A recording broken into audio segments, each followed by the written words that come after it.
केंद्रीय बजट को लेकर एक तरफ जहां बीजेपी के हर बड़े नेता देश भर में घूमकर बजट की खूबियां गिनाने में लगे हैं, वहीं दूसरी ओर झारखंड के मुख्यमंत्री ने कोडरमा में अपने कार्यकर्ताओं के बीच ये कहा कि झारखंड को कुछ नहीं मिला और झारखंड अगर ठेंगा दिखा देगा तो पूरे देश में अंधेरा हो जाएगा।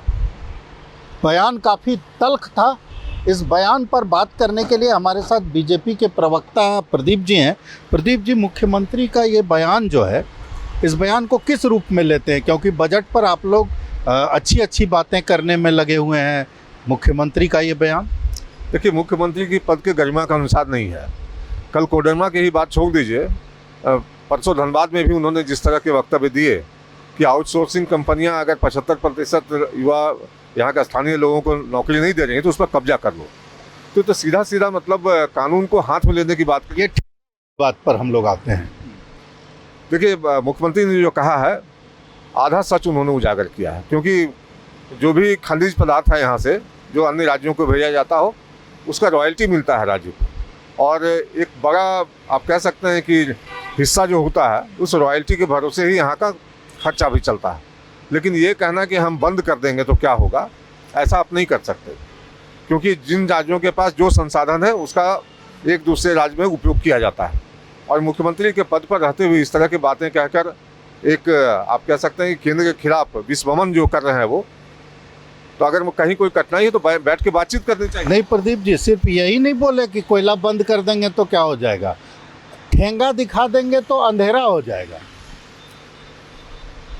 नहीं, ये कर नहीं सकते, क्योंकि ये कोई पहली बार उन्होंने नहीं कहा है, बहुतों बार कहा उन्होंने।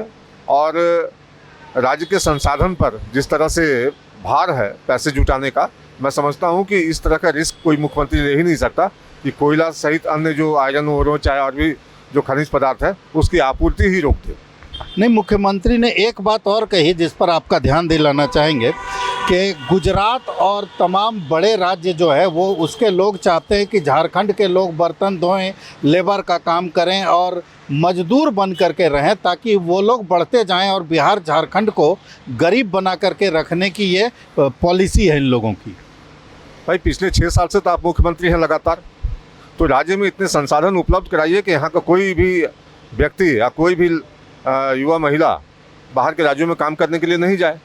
और स्वयं मुख्यमंत्री ने कल कोडरमा में ही स्वीकार किया कि पिछले 1 साल में हमने 26,000 लोगों को नौकरी दी है। तो एक बार घोषणा पत्र उनको पढ़ना चाहिए, जो 5 लाख नौकरियों का वादा किया था उन्होंने, क्या उसके अनुरूप है? तो निश्चित रूप से जब रोजगार के साधन नहीं होंगे तो कोई घर बैठा नहीं रहेगा, वो जहाँ अवसर मिलेगा वहाँ जाएगा। लेकिन ये कहना कि सिर्फ भारतीय जनता पार्टी की वजह से ऐसा हो रहा है, कहीं ना कहीं अपनी कमियों पर पर्दा डालने की कोशिश कर रहे हैं। इस पूरे मामले में एक महत्वपूर्ण बात यह भी है कि हेमंत सोरेन और उनकी सरकार के तमाम लोग चिल्ला कर केंद्र सरकार से 1,31,000 करोड़ रुपए की मांग करते हैं, कहते हैं वो बकाया है। आखिर वो बकाया किस चीज़ का है? तो वो बकाया कोयले की रॉयल्टी का है। तो कोयले की रॉयल्टी से जो पैसा है उसके लिए आप रोते हैं और दूसरी तरफ कहते हैं कि कोयला भेजना बंद कर देंगे तो देश में अंधकार हो जाएगा। ये तमाम बातें हैं जो मुख्यमंत्री के ऊपर सवाल जरूर उठाती है। भारत एक्सप्रेस के लिए कैमरामैन धर्मेंद्र के साथ मधुकर आनंद, रांची।